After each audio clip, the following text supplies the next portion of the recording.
नमस्कार, स्वागत है आपका सियासत में। आपके साथ मैं हूं भुवन शर्मा। सियासत में आज बात तबादलों की सियासत की।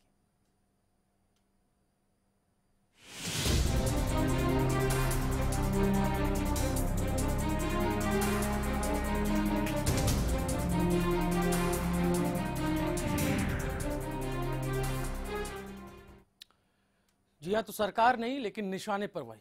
फिर बात चाहे अशोक खेमका की हो या फिर प्रदीप कासनी को लेकर। जब विपक्ष में थी बीजेपी तो इनमें ईमानदारी की झलक जो है वो दिखाई देती थी। ईमानदारी का तमगा इन दोनों अधिकारियों को बीजेपी ने दिया था, लेकिन जब सत्ता में बीजेपी आ गई तो अब यही इनको सिस्टम से ऊपर जाते हुए दिखाई दे रहे हैं। पेश एक रिपोर्ट। हाथ वाली सरकार में आप इनमें ईमानदारी की मिसाल देखते थे। इनको आप मतलबी और स्वार्थी सत्ता से जूझता हुआ वो दीपक समझते थे जो तूफानों में भी ईमानदारी की लौ जलाए रखता है। उस वक्त ये आपके साथ खड़े होते थे, आपके हिमायती बनते थे, लेकिन अब इन्हें लगता है आप पूरे सिस्टम से ही ऊपर जाने की कोशिश कर रहे हो।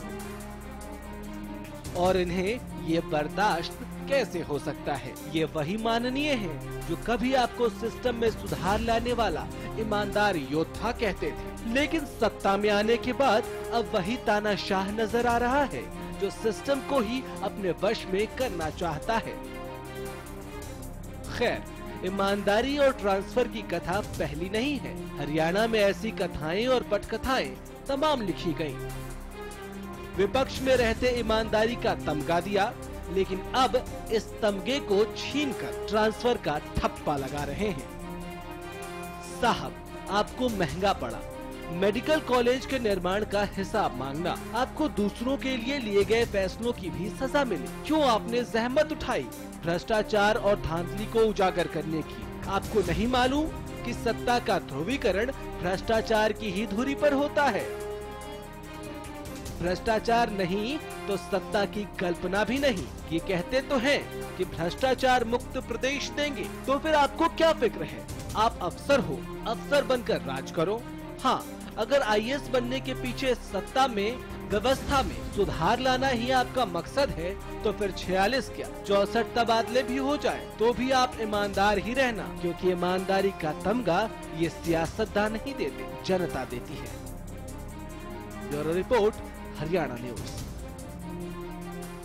तो 46वीं बार तबादला प्रदीप कासनी का हुआ है और ऐसे में सवाल फिर यही उठता है कि तबादलों को लेकर जब बीजेपी उस वक्त की सरकार यानी कि हुड्डा सरकार पर आरोप लगाती थी कि ईमानदार अधिकारी इस सरकार को पछते नहीं हैं, ईमानदार अधिकारी इस सरकार को रास नहीं आते, लिहाजा तबादले किए जाते हैं। लेकिन अब इस सरकार में भी जो ईमानदार अधिकारी हैं उनके तबादले हो रहे हैं। फिर क्या समझा जाए?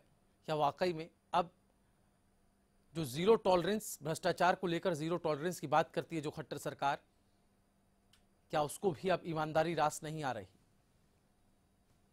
4.5 महीने ही मुश्किल से काम किया स्वास्थ्य विभाग में प्रदीप कासनी ने, 4.5 माह बाद ही ट्रांसफर हो गया।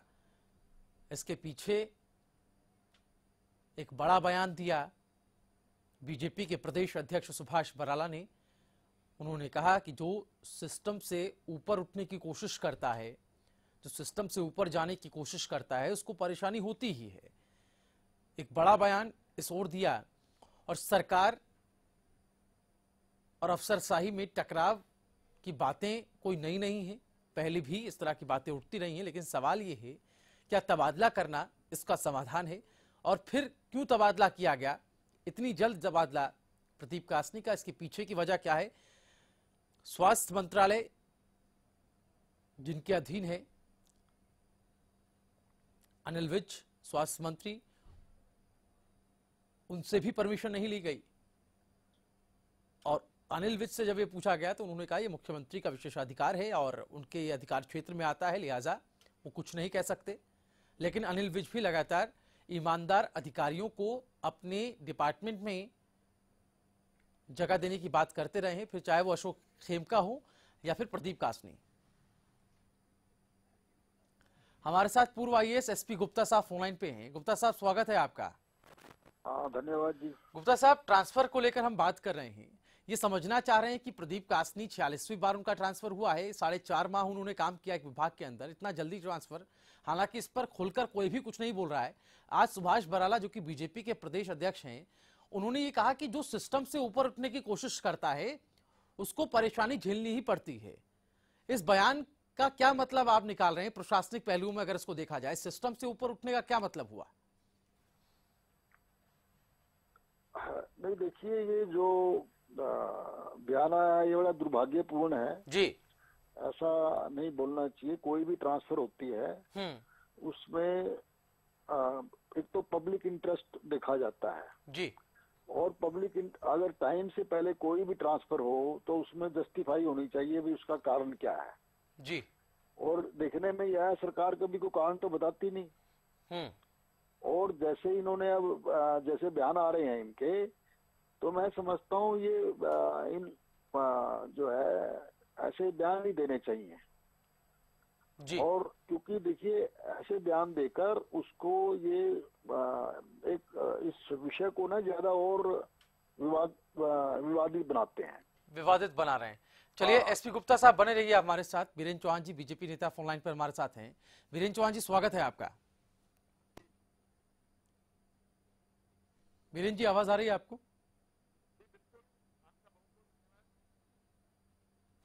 हेलो जी वीरेंद्र चौहान जी, सर सुन पा रहे हैं आप? जी बिल्कुल सुन पा रहा हूँ, कहिए। वीरेंद्र चौहान जी, सुभाष बराला जी का बयान आया है प्रदीप कासनी को लेकर। उन्होंने कहा कि जो सिस्टम से ऊपर उठने की कोशिश करता है उसको परेशानी झेलनी पड़ती है। देखिए, सुभाष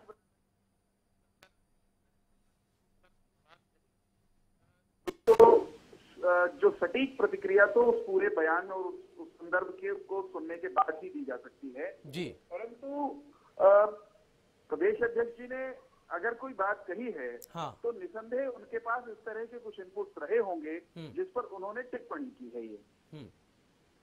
लेकिन एक चीज, प्रदीप कासनी की जो शख्सियत है, उनके काम को लेकर ये बात खुद बीजेपी अनिल विज साहब ने भी बोली है।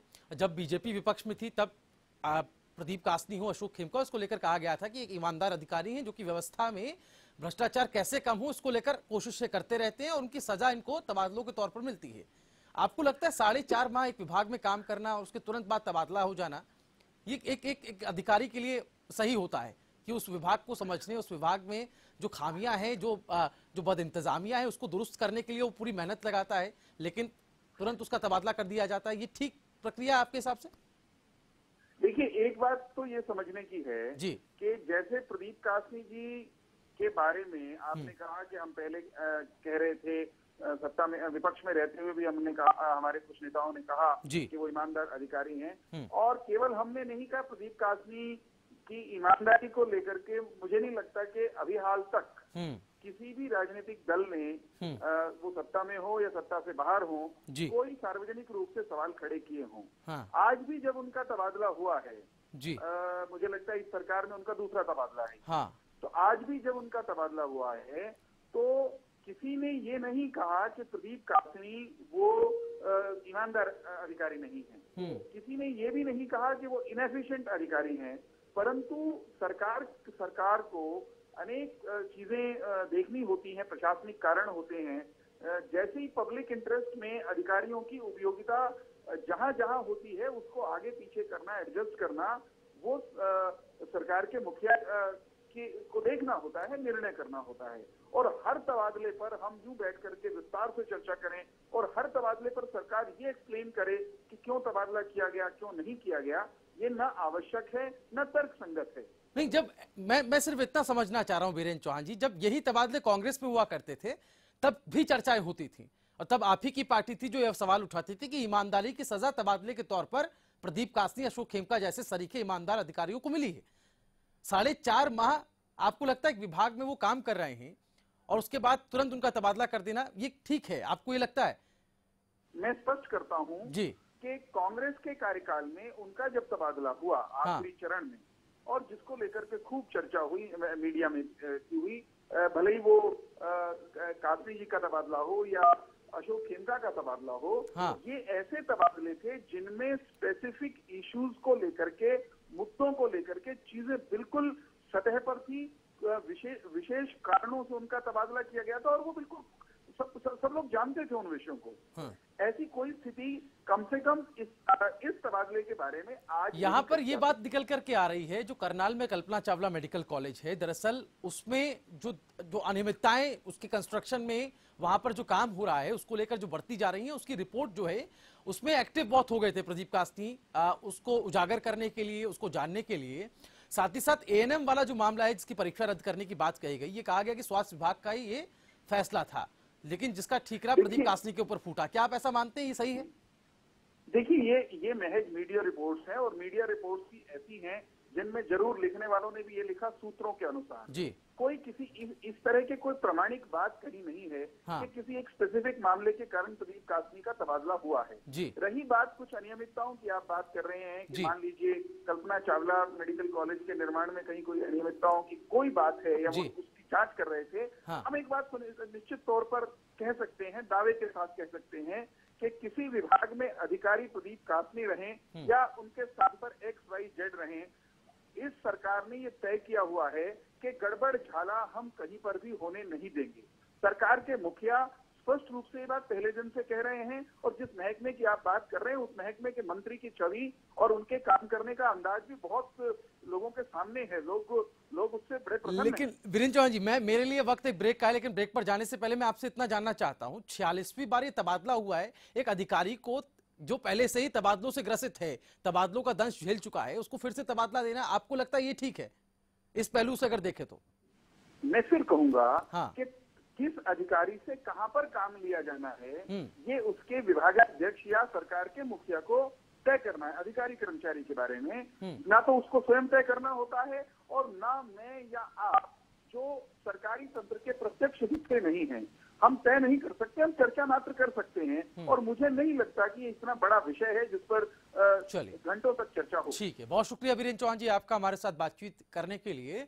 तो वीरेंद्र चौहान जो कि बीजेपी सरकार का पक्ष रख रहे थे, उनका कहना है कि ये कोई बड़ा मुद्दा नहीं है, लेकिन वो हर सवाल पर जरूर डिफेंसिव मोड में नजर आए। उन्होंने इतना कहा कि तबादला करना सीएम के अधिकार क्षेत्र में आता है, उनका अपना विशेषाधिकार है, लेकिन एक अफसर जिसको ईमानदारी का प्रतीक कहा गया, जिसको ये कहा गया कि ईमानदारी की मिसाल इस शख्स ने कायम की, इस अधिकारी ने कायम की, उसका बार बार तबादला करना ये कितना सही है? इसी सवाल के साथ एक छोटा सा ब्रेक ले रहे हैं, जल्द होंगे हाजिर।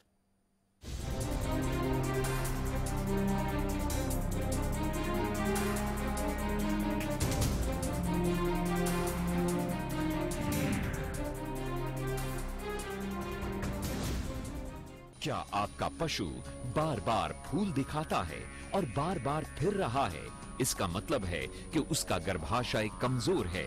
इसके लिए अपने पशु को दें गोधन आयुर्वेदिक औषधि, जिसमें है अबरक, लौह व वंग भस्म, जो दे आपके पशु के गर्भाशय को ताकत, जिससे पशु में फूल या पाछा दिखाने की समस्या दूर होती है और पशु स्वस्थ बच्चे को जन्म देता है।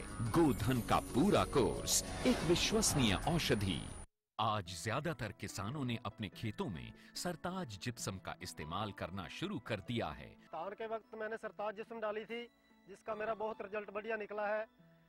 जहां मेरा धान 50 मन निकलता था, 70 मन निकला है। अब कणक में भी डाली है, बहुत बढ़िया कणक खड़ी है। सरताज जिप्सम नेचुरल इंपोर्टेड सल्फर व कैल्शियम से युक्त। डॉक्टर साहब, मेरी फसलें पीली और कमजोर हो जाती हैं। मेरी फसलों में समय समय पर फूल और फल नहीं आते। भाइयों, तुम सब की समस्याएं एक जैसी हैं, इसीलिए उनका समाधान भी एक ही है। डबल हिरन ब्रांड जिंक सल्फेट खाद। फसलों को स्वस्थ रखने व अच्छी पैदावार लेने के लिए जमीन को अनेक पोषक तत्वों की आवश्यकता होती है और उनमें जिंक सबसे महत्वपूर्ण है, जो कि पौधों की वृद्धि एवं विकास और समय पर फल फूल आने में मदद करता है। हर फसल में 10 किलो प्रति एकड़ जिंक सल्फेट खाद जरूर डाल। मुनक की पुरानी व मशहूर डबल हिरन ब्रांड जिंक सल्फेट खाद।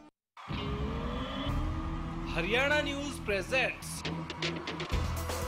हरियाणा के इतिहास में पहली बार mister and miss Haryana contest.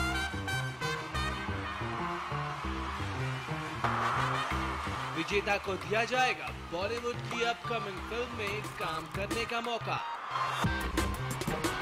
ज्यादा जानकारी के लिए आप हमें कॉल कर सकते हैं 0124 482900 9999212816 पर। 12वीं के बाद सबसे अच्छा करियर क्या चुन सकते हैं आप? डिग्री पर डिग्री या सरकारी नौकरी? ICS आपको देता है सरकारी नौकरी की 100% गारंटी। देखिए मेरे यानी परिमल कुमार के साथ एक खास कार्यक्रम कैसे पाएं सरकारी नौकरी, हर रोज 2:30 बजे।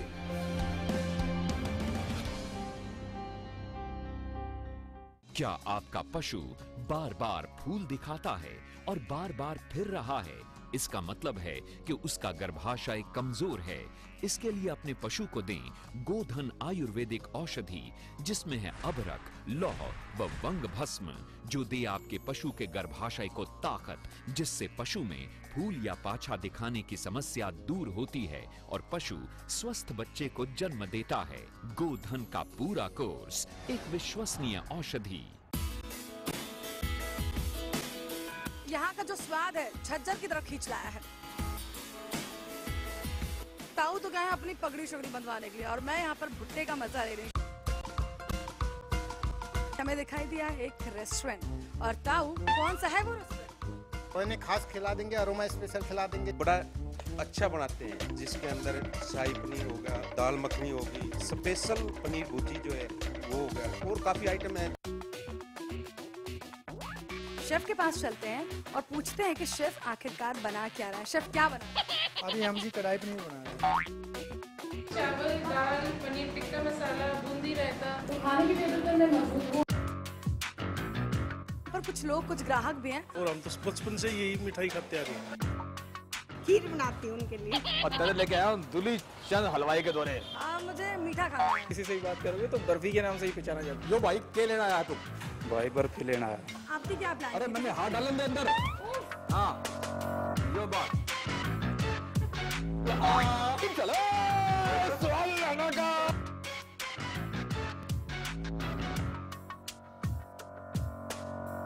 सोना चांदी जिप्सम ने कर दिया है कमाल। 4 बोरी प्रति एकड़ ही करे किसान को माला माल। सोना चांदी जिप्सम।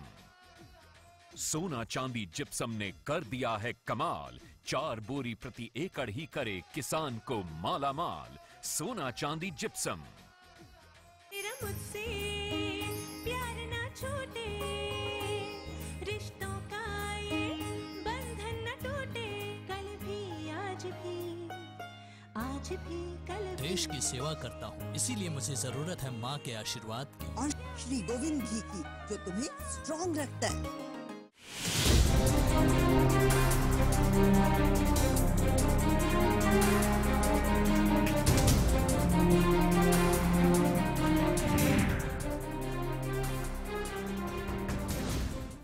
ब्रेक के बाद सियासत में एक बार फिर आपका स्वागत है। बात प्रदीप कासनी, अशोक खेमका जैसे सरीखे अधिकारियों की, जिन्हें हमेशा से तबादलों का दंश झेलना पड़ा है। आखिर इन तबादलों के पीछे की सियासत क्या है? तबादलों के पीछे का सच क्या है? इसको हम समझने की कोशिश कर रहे हैं। पिछली सरकार में भी लगातार इन अधिकारियों के तबादले होते रहे। सरकार बदली, उम्मीद की जा रही थी कि अधिकारियों के भी अच्छे दिन आएंगे।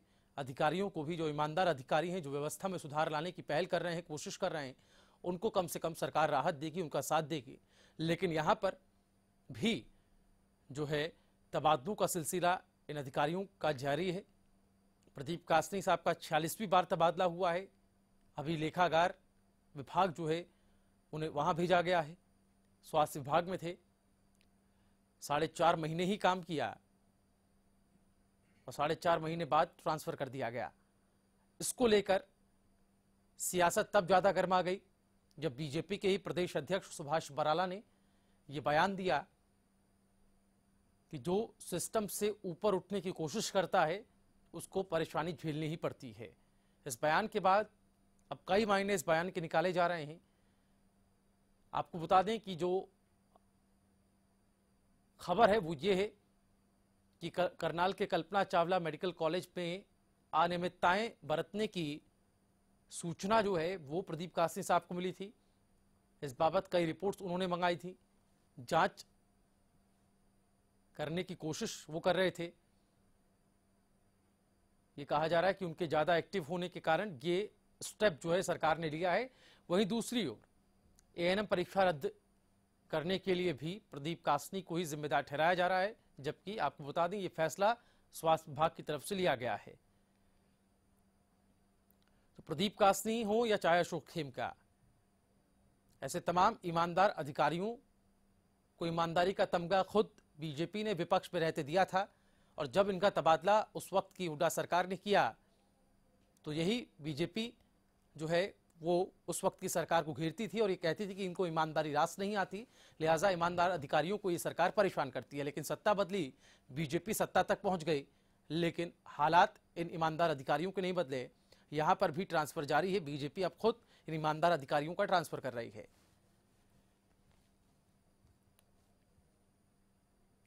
तो क्या हिसाब मांगना प्रदीप कासनी को भारी पड़ गया, लिहाजा उनका ट्रांसफर किया गया, ऐसे कयास लगाए जा रहे हैं, ऐसी बातें की जा रही हैं। ब्रेक पर जाने से पहले हमारे साथ बीजेपी प्रवक्ता बीरेन चौहान जी फोन लाइन पर जुड़े हुए थे। उन्होंने कहा कि ये सब मीडिया रिपोर्ट्स हैं और सुभाष बराला के बयान को लेकर उन्होंने कहा कि इस बयान के कई मायने निकाले जा सकते हैं और इस बयान को पूरे संदर्भ में देखना होगा, इस बयान का पूरा संदर्भ देखना होगा, तभी कुछ कहा जा सकता है। उन पर तो कुछ नहीं कहा, लेकिन एक बयान जो सुभाष बराला का आया है वो ये कि जो भी सिस्टम से ऊपर उठने की कोशिश करता है उसको परेशानी झेलनी पड़ती है। आपको ये बताते चलें कि खट्टर सरकार और अफसरशाही के बीच जो तालमेल है वो बिल्कुल ठीक नहीं है। इसको लेकर बीजेपी के ही विधायक, बीजेपी के ही सांसद जो है वो शिकायत कर चुके हैं कि अफसर उनकी सुनते नहीं हैं, अफसरों से उनका तालमेल नहीं बन पा रहा है। इसको लेकर कई मीटिंगें भी हुई हैं। सीएम खट्टर के संज्ञान में ये मामला लाया भी जा चुका है। तो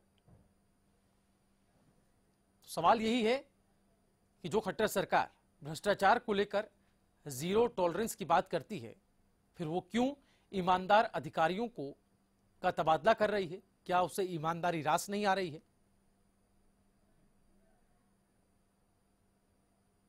सवाल यह भी है कि विच की अनुमति के बिना कैसे उनके विभाग से प्रदीप कासनी को हटा दिया गया। कई बड़े सवाल यहां खड़े हो रहे हैं। कांग्रेस नेता बीबी बत्रा साहब हमारे साथ फोन लाइन पे हैं। बत्रा साहब, स्वागत है आपका। बत्रा साहब, सुन पा रहे हैं आप? बत्रा जी, आवाज आ रही है आपको? बत्रा साहब, सुन पा रहे हैं आप? चलिए, लगता है संपर्क जो है वो यहां पर टूट गया है। लेकिन बीजेपी सरकार हमेशा से बात करती है भ्रष्टाचार मुक्त भारत की, भ्रष्टाचार मुक्त प्रदेश की, लेकिन क्या ईमानदार अधिकारियों को परेशान कर उनका तबादला कर ही क्या भ्रष्टाचार मुक्त प्रदेश बनाया जा सकता है? ये एक बड़ा सवाल है।